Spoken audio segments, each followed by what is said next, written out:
Pemirsa, TKN Prabowo Gibran menyampaikan 16 tudingan kecurangan. Apakah TKN dapat membuktikan tudingan-tudingan tersebut ataukah hanya bagian dari strategi menyerang kubu lawan?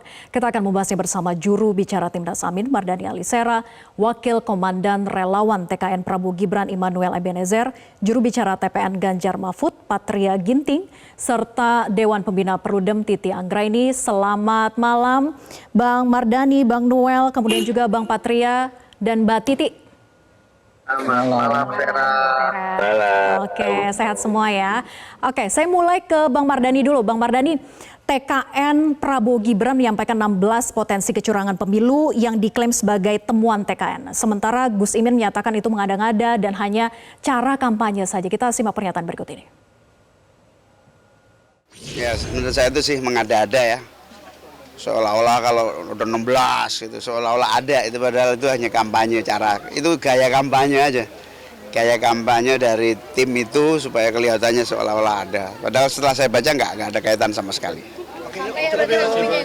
Santai ya nanggepinnya? Santai, itu gaya cara kampanye mereka aja. Oke, Bang Mardani, jadi mengapa tudingan-tudingan itu dinilai mengada-ngada dan dianggap sebagai strategi kampanye saja?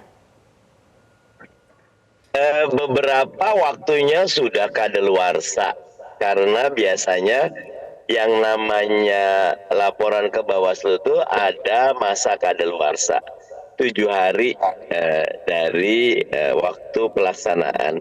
Yang kedua, saya sih menilai karena 02 ini sering dicurigai, sebenarnya wajar sih ya dicurigai karena memang pertama kali dalam sejarah anak presiden maju di capres cawapres, bapaknya masih presiden dan power tend to corrupt ya,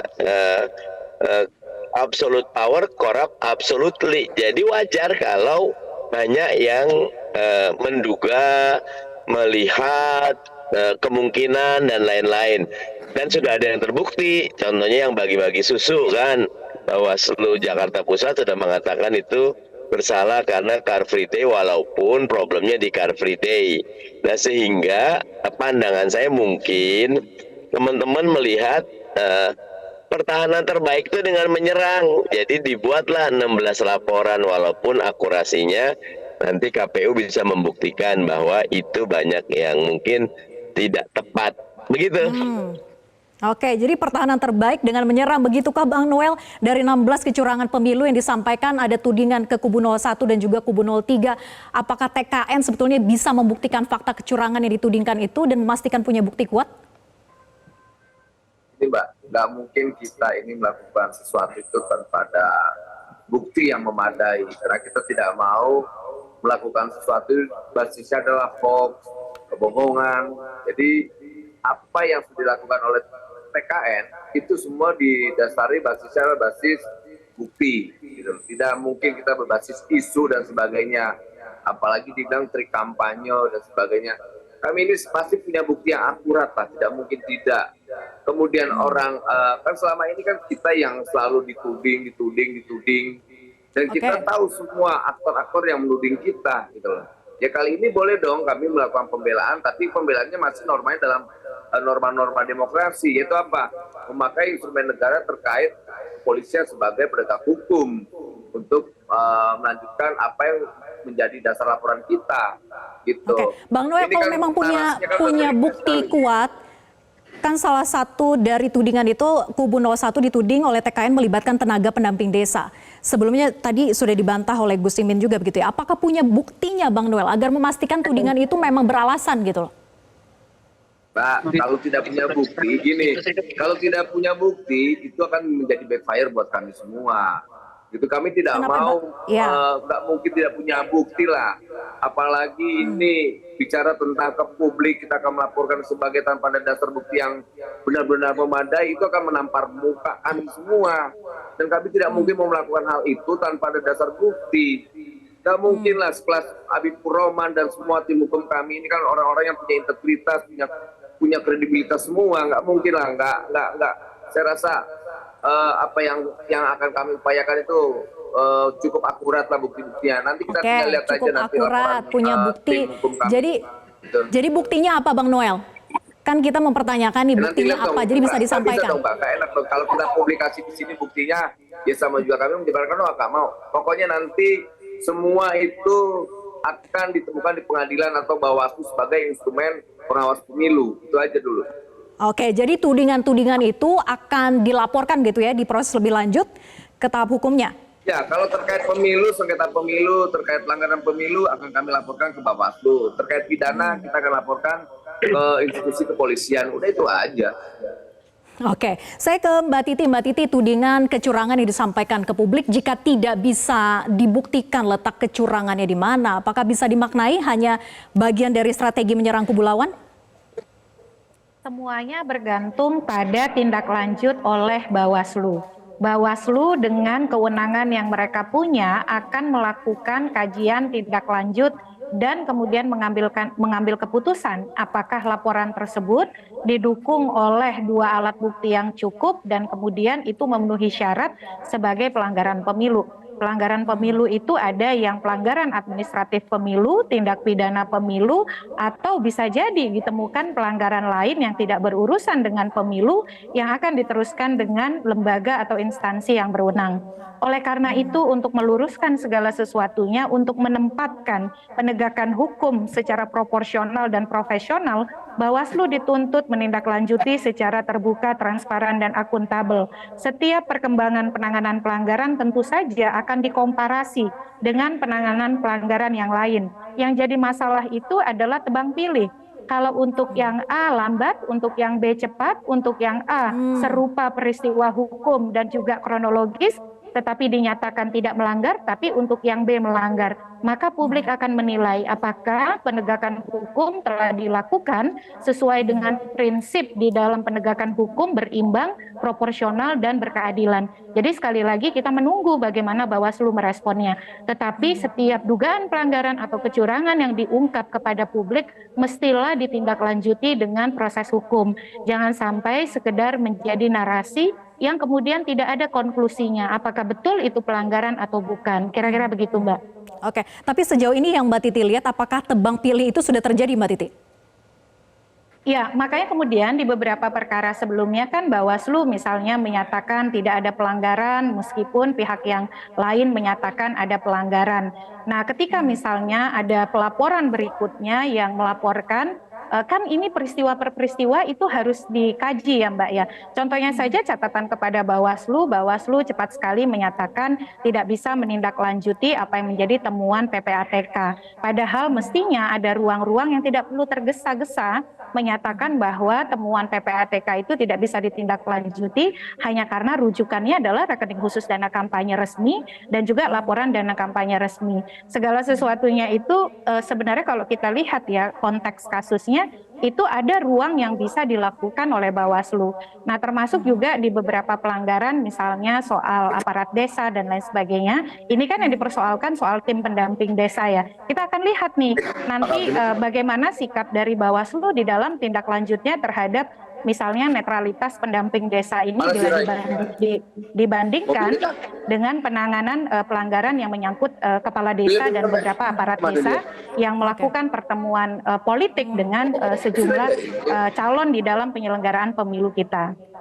Kita lihat nanti bagaimana progresnya begitu ya. Tapi saya ingin ke Bang Mardhani untuk menanggapi. Apakah Bang Mardhani menilai bahwa saat ini memang kesannya ada laporan-laporan yang dilihat tebang pilih kasus A ditindaklanjuti, kasus B tidak begitu?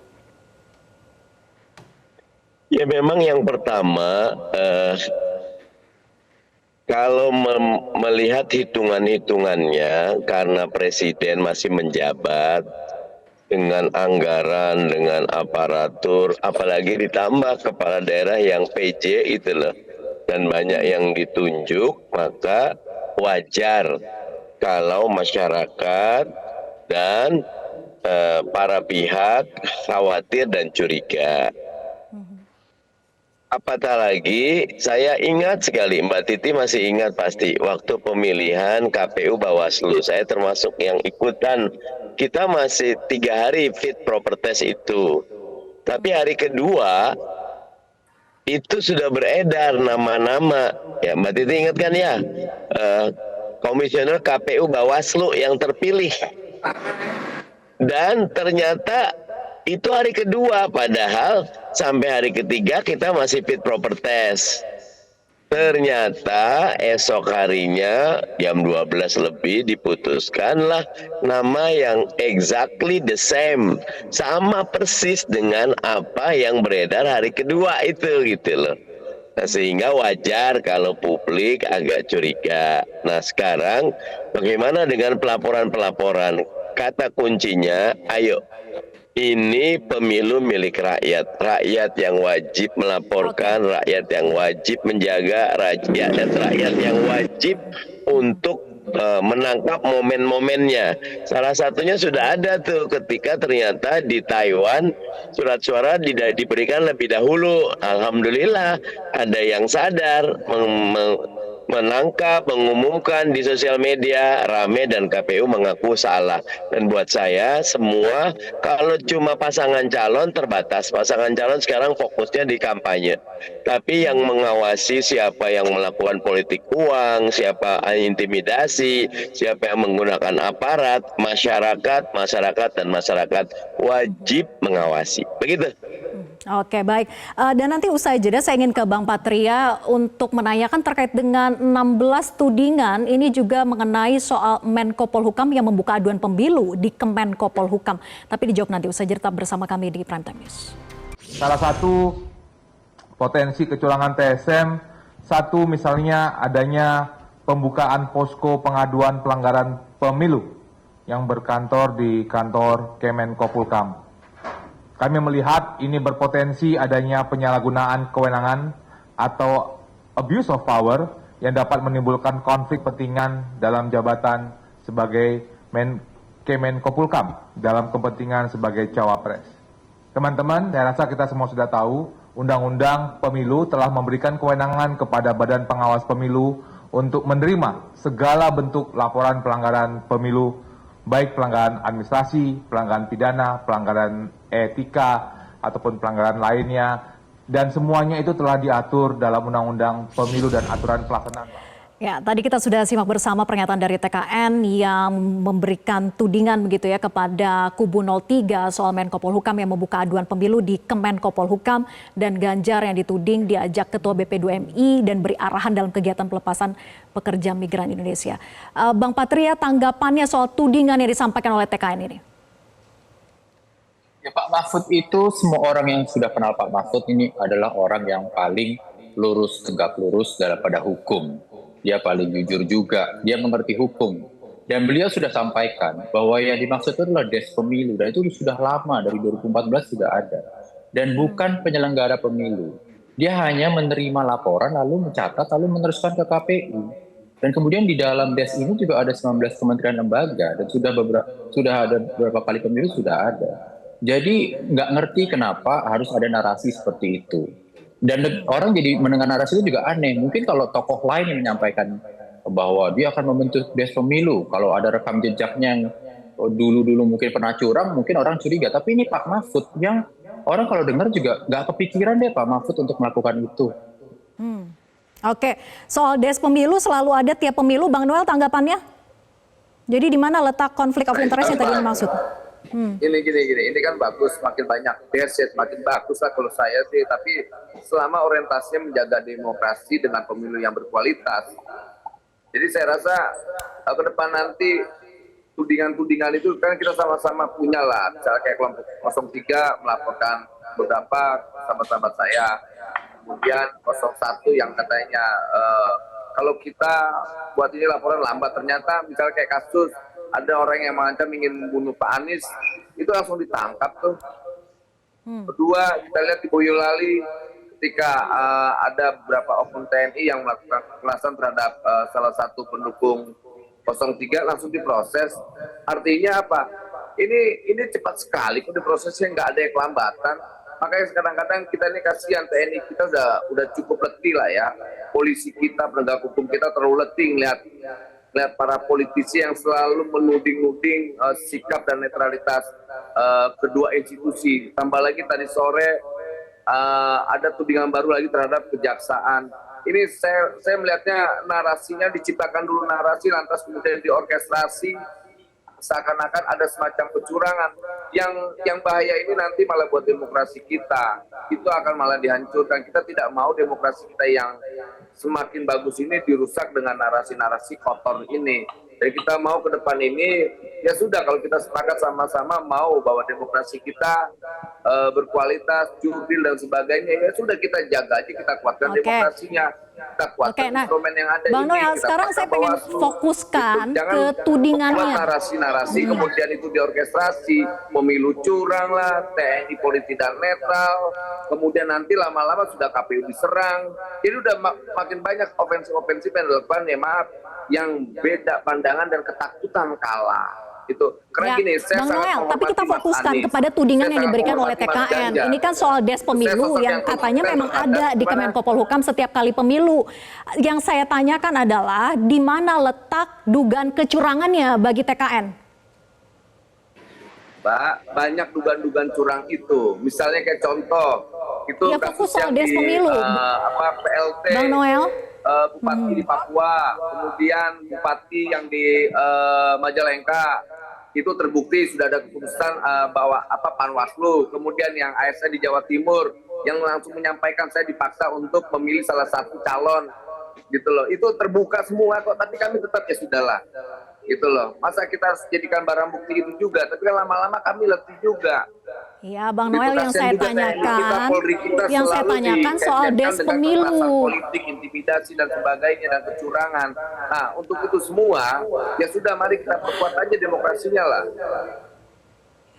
Oke, yang saya tanyakan soal des pemilu, Bang Noel, bahwa di mana letak kecurangan ya ketika tadi dikatakan bahwa des pemilu itu memang ada setiap tahun di Kemenko Polhukam. Fokus ke situ saja. Masalah ini yang kita khawatirkan, des pemilu ini kan gini maaf Pak, karena kan Pak Mahfud ini memang ini sosok yang punya integritas, tapi masa Pak Mahfud dia bikin des di kementeriannya, ya boleh dong kita sedikit maaf ya sekali lagi, ini saya sangat menghormati Pak Mahfud, ya wajar dong kami sedikit punya kecurigaan, kalau orang boleh curiga sama kami, masa kami nggak boleh curiga juga sih, itu kan nggak fair juga dong. Gitu. Oke, wajar punya kecurigaan katanya. Silakan Bang Patria menanggapi. Tadi saya sudah kejar di mana letak kecurangannya, tapi belum bisa menjelaskan Bang Noel. Silakan. Giliran saya ya. Silakan. Makasih Mbak Vera.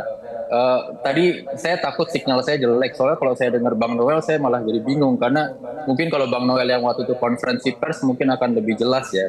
Karena konferensi pers yang saya lihat yang memaparkan atau memposisikan bahwa apa yang dilakukan Pak Mahfud MD sebagai Menko Polhukam melakukan rutinitas menjaga pemilu dengan des pemilu, itu kemudian dibilang kecurangan, terus kemudian Bang Noel bilang seperti ini. Tadi saya pikir sinyal saya yang salah, mudah-mudahan enggak gitu loh. Malah benar kata Bang Noel gitu loh, Pak Mahfud ini sosok yang berintegritas, makanya malah memunculkan kebingungan pada saat dibilang Pak Mahfud mau melakukan kecurangan. Padahal yang diingat oleh orang itu adalah kasus surat-suara di Taipei.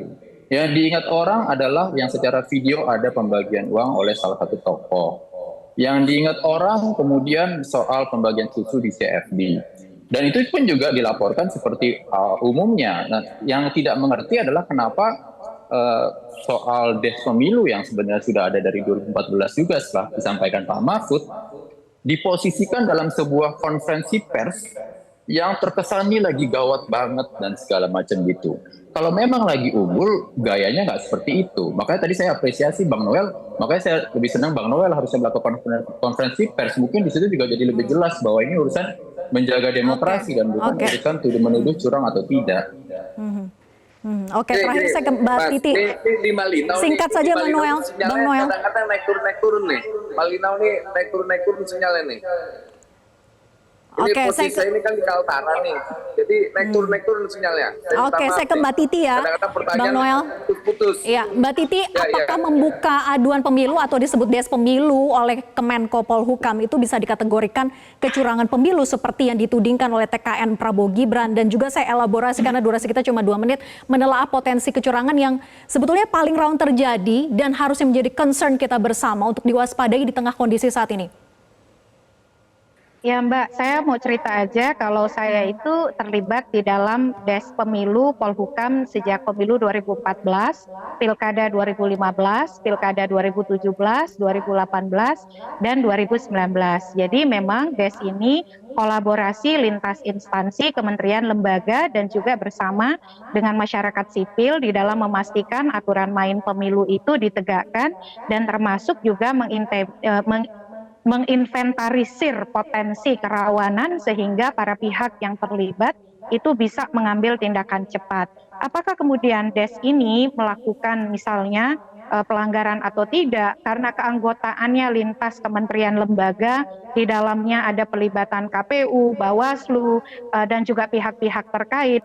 Kontrol itu sebenarnya ada pada setiap pihak ya. Kalau kita belajar dari praktik pemilu sebelumnya, sebenarnya Des ini bagus begitu karena dia berusaha menyelesaikan problem-problem yang dihadapi dalam proses pemilu. Saya ingat betul waktu itu pilkada ada hambatan soal misalnya pencairan NPHD ya, penganggaran pilkada, lalu kemudian Des ini menjembatani dengan Kementerian Keuangan, Kementerian Dalam Negeri, sehingga tidak ada lagi problem anggaran di pilkada. Di pemilu juga demikian, bagaimana misalnya indeks kerawanan yang dibuat oleh Bawaslu itu tidak menjadi atau teramplifikasi terjadi beneran atau terjadi di lapangan begitu ya, sehingga semua pihak bisa bersiap. Karena keberadaan yang melibatkan banyak pihak ya, dengan tetap menyerahkan otoritas penyelesaian kepada Bawaslu, justru disitulah semua peran kita menjadi penting untuk ikut mengawasi dan memastikan Des ini bekerja sesuai koridornya. Dan soal antisipasi potensi pelanggaran, saya kira yang harus sangat kita antisipasi, jangan sampai terjadi politisasi bansos atau program negara, program pemerintah untuk kepentingan politik partisan. Karena dampaknya itu mengakibatkan misalnya karena yang menerima adalah orang yang membutuhkan dengan mungkin relasi kuasa yang tidak sama baiknya, kalau kemudian dititipi pesan-pesan politik itu sangat mudah sekali mempengaruhi suara. Yang kedua juga soal politisasi birokrasi kita. Nah yang ketiga tentu saja bagaimana memastikan penyelenggara pemilu bekerja profesional sehingga distribusi logistik sampai tepat waktu sesuai dengan kebutuhan ke seluruh tempat pemungutan suara tanpa ada yang rusak, tanpa ada yang kurang ataupun kemudian bermasalah.